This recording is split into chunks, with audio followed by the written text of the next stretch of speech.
We're not done, Jules. We have more quick hits. Yes. Kylian Mbappe and Vinicius both get on the score sheet as Real Madrid down Rayo Vallecano 2-1. Jules, not the greatest performance, but as Carlo Ancelotti points out, most of the sides involved in the Champions League either drop points or had to come from behind. Yeah, absolutely. We said it often enough on the show. It's sometimes difficult when the Champions League is back-to-back. Like it is this week, and you have to play your league game, whoever it is, against home or away. It's never easy at all, whether you rotate or not. It's always a bit tricky, and Rayo are a good team this season, really, really good team. I mean, they had a lot of players out. They still took the game to Real Madrid. Yeah. Were you surprised that Real Madrid actually got, in the second half, he took off, I think it was Rodrigo for Valverde, and then later Vini for Camavinga, I suppose to protect the lead. Yeah. Rational thing to do. The Bernabeu, they nearly had a pañolada. They're booing and booing. Yeah, they were not Are you happy okay with at all. that? I think they were not happy by the performance overall too, Gab. And as you said, they didn't play great. They saw Vinicius and Mbappe score. Yeah, 4 minutes apart. But that was pretty much, I mean, we didn't see much more than that. I thought Tchouaméni was really good in midfield.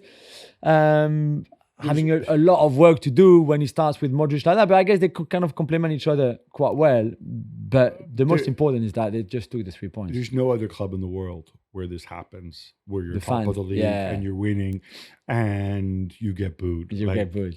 Atalanta destroy Juventus away 4-0. Gab, what happened to that revival that some were talking about recently? Oh, yeah. Oh, look, it's a four-way race. Yeah, okay. Yeah, the hell it is. 0.1 expected goals from Juventus in the first half at home. Look, you run out of things to say, right? When you got a coach who not only does the football not quite work, he seems determined. And then this goes beyond Thiago Motta. We can throw Thiago Motta under the bus for saying stupid things. Like afterwards, he says, well, we started bright, but that penalty should have never been a penalty. It's a bit hard. The penalty was a little Weston bit harsh. McKennie's arm is above his head. That's not harsh in football. That is a penalty every day of the week. But how do you have the ball? How do you have the gall to come out and say this? When you have 0.1 expected goals in the first half and you do nothing in the second half and you lose 4-0 at home and you're talking about a penalty? Come on. I know. Seriously? Look, there's so many issues here. It's not just down to Motta. It's down to Cristiano Giuntoli and the way he built this team. And then, of course, he makes it worse because you sign the wrong players and you play them in the wrong position. I don't need to see Teun Koopmeiners on the wing. No. It's just not something I need to do. If you're going to bring on Vlahovic, why 17 minutes? Why not bring him in 2-0? Yeah. No, usually he should be starting anyway, but that's a whole other issue. Anyway, a lot of things he got wrong. Tremendous from Atalanta. So nice to see the big smiley hug between Gasperini and Ademola Lookman. Yeah. They're good. Fonsaint Company sends out the B team, and Bayern fall at home to Bochum 3-2 as João Paulinho gets sent off.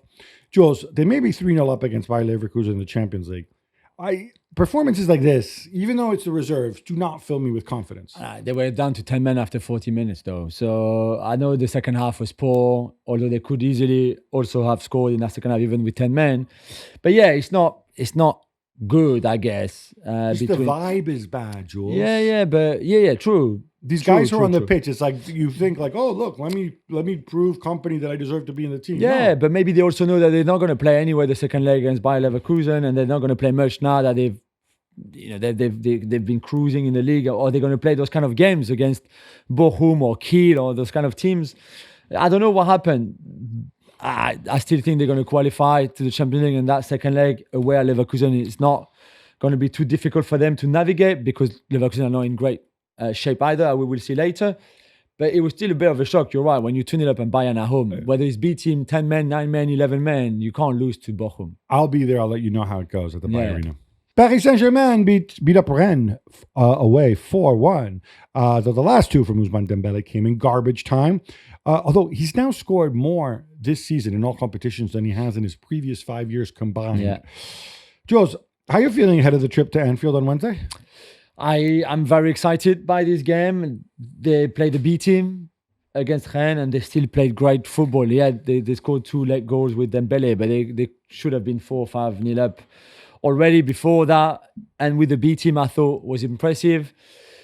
So they literally everything from a PSG point of view is all the lights are green, everything. They're going there with no fear, I think, with the desire. I'm not sure if they will do it, but certainly the desire to take the game to Liverpool and to impose their style like they did in the first leg, I think it's going to be very difficult. Not many teams can go to Liverpool or to another top club and play their game when the game is like this. You think the Liverpool and the club, the Barcelona and the Guardiola, and the City and the Guardiola, those kind of teams go away and they play home or away exactly the same way, and they are as good and as dominant home or away.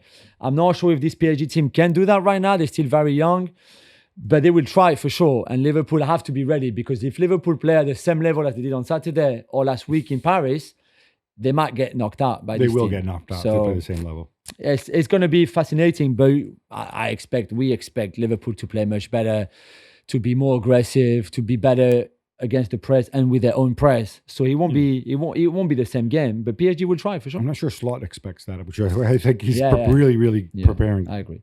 Milan go 2-0 down away at Lecce, and then an own goal and 2 from Christian Pulisic in the space of 22 minutes. Turn it around. Gab, is it fair to say that Pulisic saved Sergio Conceição's job? 100%, because while it is an embarrassment for a club like Milan to potentially have 3 coaches in the same season, you cannot lose. It would have been 4 defeats in a row. Yeah. And by the way, the game before that, not a defeat, was that horrendous home draw with Feyenoord, which saw them knocked out of the Champions League. So yeah, very much hanging by a thread. I don't think the fans would have allowed Sergio Conceição to continue in those circumstances. Like you can say, I don't think Milan were not terrible in this game. They did create chances. It was funny because the goal they made it 2-1. They bring on João Felix. Finally, the guy doesn't start. And Leao. But Leao, whatever, is a different filter. João Felix, it's really, nobody likes him. He's combination of Captain Buzzkill and Debbie Downer. He goes on the pitch. He's involved in the second goal. How? Because he has an open chance. Mr. Technical scuffs it into the path, goes off the defender, goes in. Then Pulisic wins a penalty. Then Pulisic scores the winner off a Rafael Leao goal. So they live to fight another day. Cross, obviously. But yeah, I don't know how you get out of it, because seriously, you have a problem. João Felix, you can ship back. Fine. Yeah. Conceição, he's got to see you through the end of the season. Hopefully they muster some pride. Hopefully, the other pieces perform. There were some improvements in this game. With Barcelona's game against Osasuna being postponed due to the tragic passing of the team doctor, Atleti had the chance to go top of La Liga. And they even took the lead against Getafe, thanks to the only living sore loss in captivity, converting a penalty given for one of the most dubious handballs I've seen in a long time. But then they got bored of last. Completely. But Getafe them too, to be fair. And I think once they took the lead, you think, okay, they haven't played great at all. It was a bit tricky. Getafe are one of the most defensive, if not the most defensive team in Europe, as always. But they've done the hardest bit now, and yet they switched off completely. And they let them back into the team. And to drop 3 points like this is unacceptable, completely unacceptable. And again, we talked about Bayern's form before the second leg, Leverkusen later. This is not good before hosting Real Madrid when you're 2-1 down after the first leg. And by the way, in case you don't follow Atleti closely, it's not like he changed the whole team. No, not at all. They played the B team, ahead of the Madrid derby in the Champions League. Gab, Napoli and their winless streak with a 2-1 win over Fiorentina. They're only 1 point behind Inter now in Serie A. They did, and the good news is Lukaku, a goal and then assist. He finally shows up. Yeah. That said, they were devastating in the first half. I thought they played really, really well. De Gea made some really good saves. Yeah, De Gea also spilled it for the first one, but whatever. But after the break, again, it's this whole let's be intense, let's hang on. You invite the Fiorentina pressure that could have cost you. You cannot have that. You have to have a 90-minute performance if you're going to take Inter to the wire. Oh, and by the way, Conte's saying, how to win friends and influence people. He's like, what am I supposed to do? What's happening here is not normal. Nobody ever talks about it. I've lost my best player, referring to Kvaratskhelia, and he wasn't replaced. Thank you, Okafor. It's like, I've got other players who are injured. And nobody talks about it. It's not normal. It's not normal what's happening here. No, dude, it is normal. Look at Arsenal's injury list. Look at Manchester United's injury risk. Look at Barcelona's injury list earlier this year, which was Hansi Flick there pulling his real hair out of his head at the start of the season because Gavi was out and this one was out and then Marcotti. No, just deal with it and get on with it. Yeah, he loved doing stuff like that. Xabi Alonso called it a poo day. He didn't say poo. He said something else, which I can't say here, for Bayer Leverkusen. Not only do they not take advantage of Bayern's defeat and lose 2-0 at home to Werder Bremen, but Florian Wirtz comes on and gets injured and is out from the Bayern game. Yeah, well, he lost could be a bad injury. He left on crutches, I think. They conceded a goal early, and after that, just could not find a way. He made loads of changes again. We've said that before. Sometimes the changes are good. We're not saying to never rotate, but very often in his case, he makes a mess out of it completely tactically with the players that he chooses, the positions that they play, and it didn't make much sense against a solid Werder Bremen team, but not a great team either.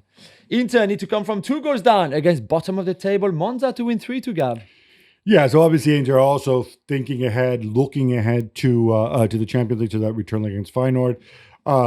Look, they go 2 goals down to a ridiculous back heel from Dani Mota to set up Delhi for the first goal. Then Keita Balde, remember him? No, he hasn't retired. The erstwhile wunderkind everybody thought was going to become one of the greatest players in the world. And he turns into a 30-year-old journeyman. That's football. But he can still hit them, as we saw. And then they buckle down and then they come back. Bastoni, I thought, was phenomenal. Çalhanoğlu's goal. Çalhanoğlu, who can barely walk when he's off the pitch. He basically shoots himself up with painkillers and comes on, once again showing just how important he is to this Inter team. They have an absolute ton of resilience to go with their quality.